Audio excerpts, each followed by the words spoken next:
Hello, I'm Joe Vorse. Welcome again to Today at Stonegate, bringing you what things that are happening here at the Stonegate Arts and Education Center in downtown Bedford.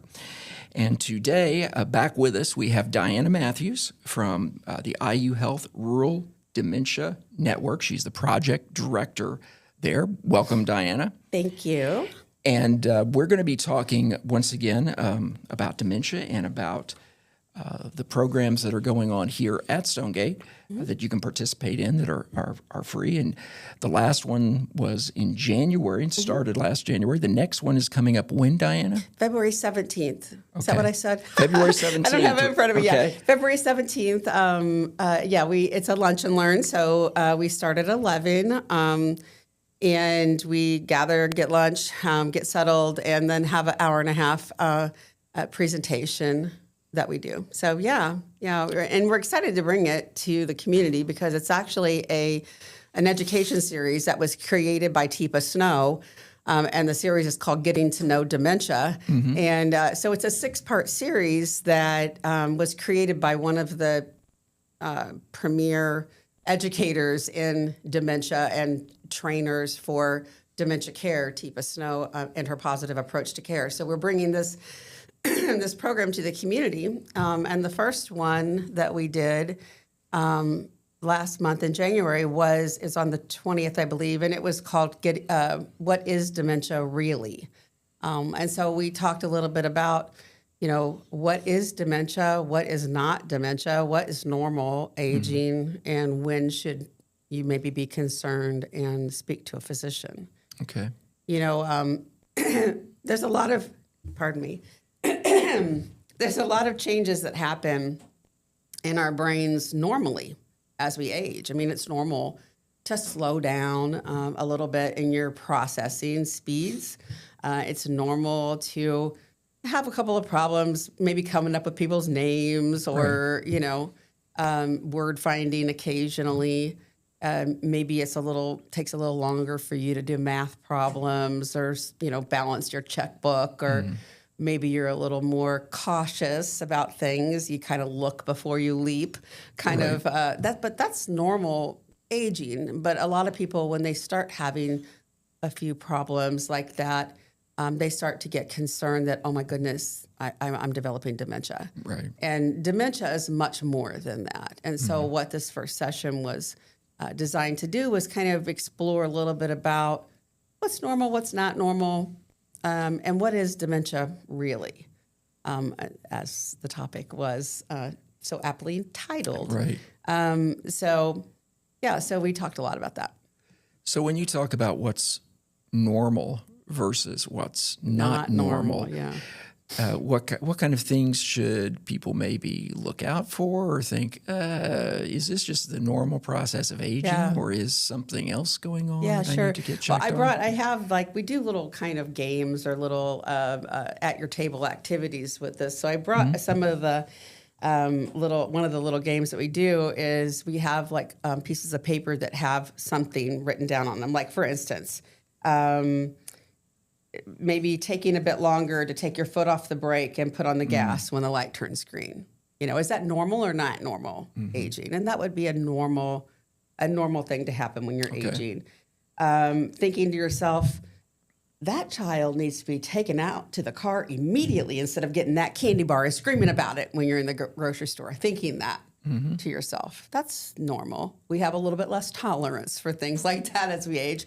Now, what would not be normal would be telling the mother, you need to take that child out right now, So that's not normal. So, or accusing someone of hiding your keys when you can't find them. That's not normal. But what is normal is misplacing your keys and having to trace your steps. And maybe it takes you a few minutes to locate them, but you do eventually locate them. The same thing as, if you get lost on your way home, from the mall that you've visited at least monthly for the past 14 years because there's a detour. And it might be normal if you have a detour on your normal route to be like, okay, I know what street this is, and you figure your way back, but getting completely lost and maybe ending up way far off your route. That's not normal. Right. So it's a big difference. I mean, what we have a little a slide that we use that kind of recaps what's normal versus what's not normal. So it's normal to be slower to think, slower to do, maybe hesitate more likely to, like I said, look before you leap, to know a person but not know their name, not being able to come up with it right away, but maybe it comes to you later. To pause, to find words, or for things to remind you of the past, and you kind of get lost in a little bit of daydreaming about the way things used to be. Mm-hmm. For you, it's harder as you get older to navigate certain things. But what's not normal would be you can't think the same anymore at all. You can't do things that you used to be able to do before. For instance, even following a recipe of maybe something that you've made your whole life, one of your favorite recipes, and you can't remember the ingredients anymore. You can't remember how to put it together. You can't get started on activities that used to come pretty easily to you. You can't complete them because you lose the ability to just be able to sequence what you're doing and then, complete an activity. You don't think things out at all, or you can't place a person that you know very, very well. And being very confused about what's past and what's now. So those are not normal things. For you, if you have dementia, things are very different. Not just hard. It's harder as we age, but it's very different when it comes to dementia.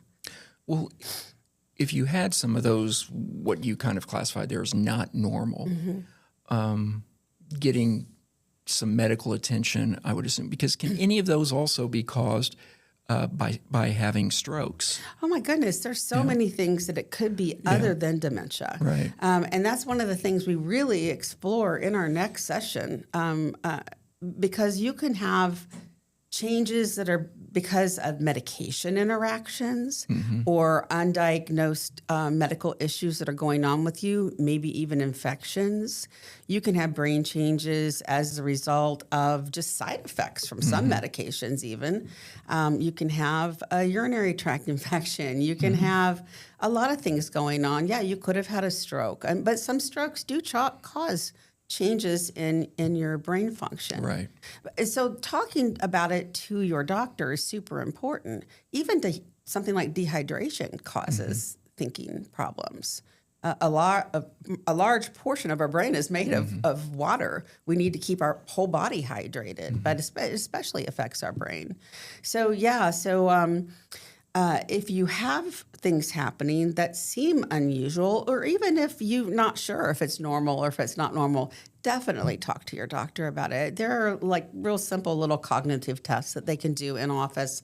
And if they are nervous or suspicious that something else might be going on, blood work, things like that to rule out other things, it's really important that you do that. And if you're a person who has a loved one who is exhibiting these, and maybe you will approach, I know you also have a support group that meets here at Stonegate as well.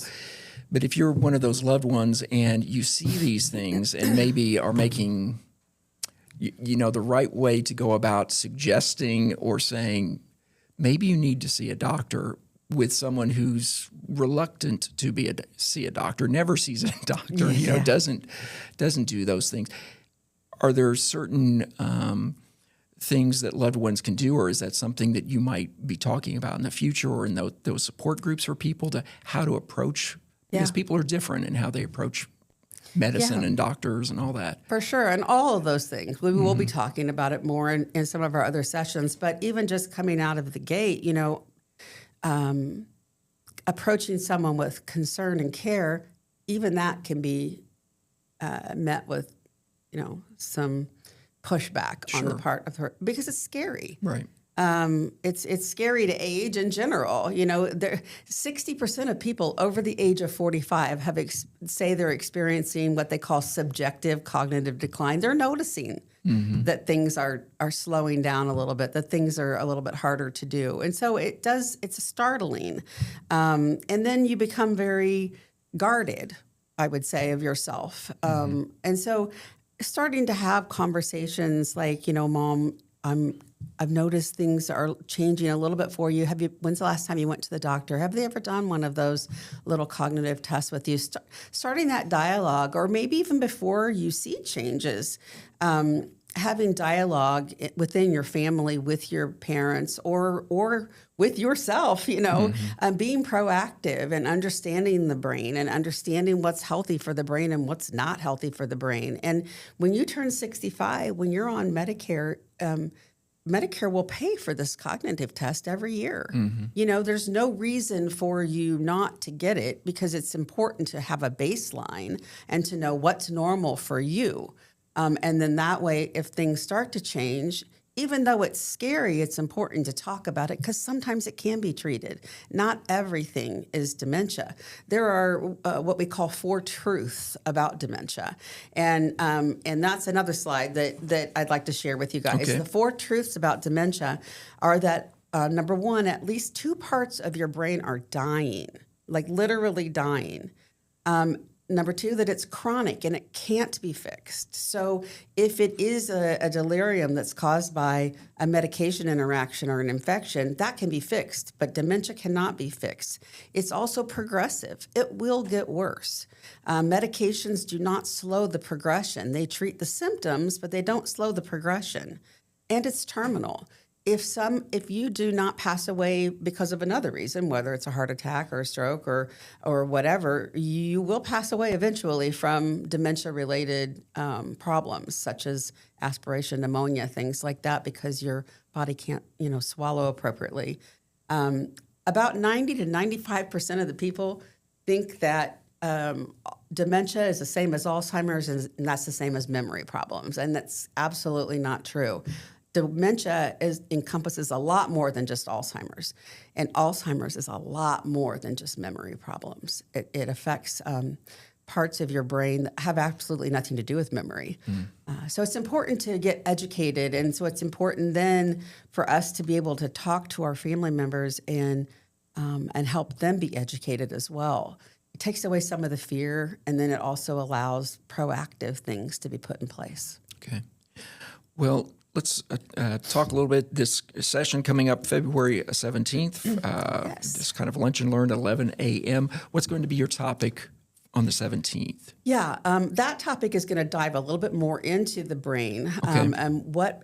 The topic is called "What Brain Changes and Shifts in Ability Are Noticed When Dementia Happens." So we're going to dive a little bit more into the brain itself, and we have the ability then to compare, like slides that have a picture of a normal brain compared to a brain that has Alzheimer's, and to see like what parts of the brain are affected and what areas of the brain control what parts of our thinking and our movements and how they are affected by dementia. And that way it will give us the ability to understand why a person may be having trouble and how we can come alongside and help. The more we understand what's happening in the brain, the better we'll be able to understand what abilities people retain and what they lose, and how we can help a person navigate life when dementia is happening.